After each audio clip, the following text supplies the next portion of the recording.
যাই হোক, তারপরে আমাদের এখানে কিন্তু একটা সৌহার্দ্যপূর্ণ এইভাবেই আমরা আশা করছি। আর এর পরবর্তীতে এই যে আজকে এখানে অনুষ্ঠানটা করলাম, খোরশেদ যা বসছে, খোরশেদ আমাকে রিং দিছে আরেকজনের মাধ্যমে, কালামের মাধ্যমে। তো আমি বললাম ওর কাছে তো আমার নাম্বার আছে, ও কেন আমাকে কল করলো? ওকে সাই ফিল করতেছে।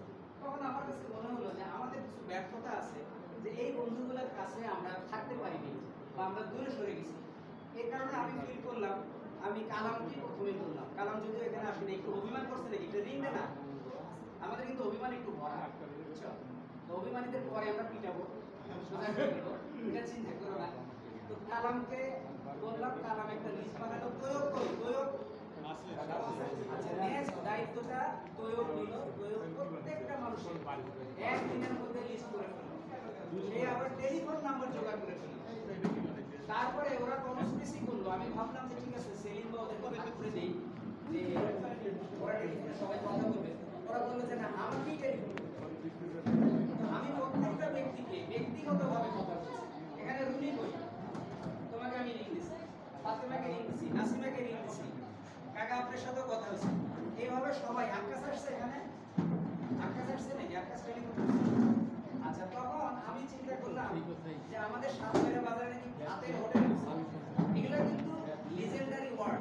ভাতের হোটেল আমাদের এখানে ছিল শুধুমাত্র চা, এখন একটু মানে পরোটা টরোটারও ব্যবস্থা হয়েছে। তো দুই একজন বললো যে এখানে ভাতের হোটেল হয়েছে। আমি চিন্তা করলাম আমাদের ক্লাসমেট কয়জনই বা হবে, তো মেমোরি তো এখন ভাগ নাই আগে। তো আমি ভাবলাম যে কালামকে বললাম, ওদেরকে বললাম যে চল তাহলে বসে আমরা একবেলা ভাত খাই। তো ভাবে এই চিন্তা করার পরে অন্যরা বললো যে আসলে তাহলে লিস্টটা করে দেখি। লিস্ট করে দেখি যে 50+ হয়ে যায়। আবার লেডিরাও আছে, যদিও আমি ডিসক্রিমিনেশন এখানেই বলছি না, ক্লাসমেট মানে ক্লাসমেট, এখানে ভাগ করার কোনো সুযোগ নেই। তো বললাম যে তাহলে বসবো কোথায়, জসিম কই, মামু, জসিম মামুকে বললাম যে বসা যায় কোথায়। তো ওরা চিন্তা ভাবনা করে বললো যে কলেজে বসা যায়। যে কারণে মসজিদের উত্তরটা কিন্তু আমি দিচ্ছি যে এখানে হলো ওখানে না কেন। আমি জানি এই কোশ্চেন আসবে, কারণ আমার স্কুলটা হচ্ছে ওইটা। আমাদের হেডমাস্টার কি নীরু ভাই,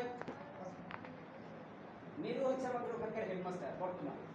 তো ও বললো যে ভাই ওখানে এখানে, এখানে না কেন। বললাম ভাই আমি প্রস্তুত না, আমি প্রস্তুত না, আমি একটা বীজ বপন করি, next time will do it in a better manner. ঠিক আছে। আবার আরেকজন বললো যে তোমরা দুইজনই করবা, আমরা যোগ দেবো না। কিছু কিছু কিছু আমাদের বান্ধবীরাও যোগ দিছে, ওটা আমি ডিসক্লোজ করতে চাই না। টাকা পয়সায় কিছু সহযোগিতা আসছে। আর আমি চাইছি যে অ্যাকচুয়ালি সবাই এক জায়গায় হোক। তারপরে চায়নাদের মতো একবার একটু চায়ের অভ্যাস হয়ে গেলে তখন চা কিনেই খাবো। কি কাকা ভুল বললাম? প্রথমবার আমি একটু ইন্ট্রোডিউস করে দিয়ে যাই যে এটা একটা দাওয়াত। আসলে পরবর্তীতে এটা একটু দাওয়াত হবে না, এটা হবে পার্টিসিপেশন। সবাই মিলে আমরা পার্টিসিপেট করব। এই কারণে আমরা এই জায়গাটা বেছে নিছি।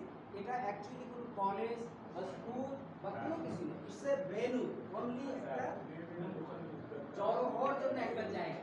আর এখানে লেডিরা না থাকলে, মেয়েরা না থাকলে আমরা ওই বাইরে চাষতলার মধ্যে একটা জায়গায় করে দুপুরবেলা একটু ভাত খেতে। এই হচ্ছে পরিকল্পনা, তাছাড়া আর কোনো ইয়ে নেই। আর বন্ধু বান্ধব নিয়ে অনেকেরই অনেক কথা থাকতে পারে, ধীরে ধীরে সবাই কথা বলবো। আমি একা মনোটোনাস হয়ে যাবে, বেশিক্ষণ আকর্ষণ থাকে না, একটু ভেরিয়েশন দরকার হয়।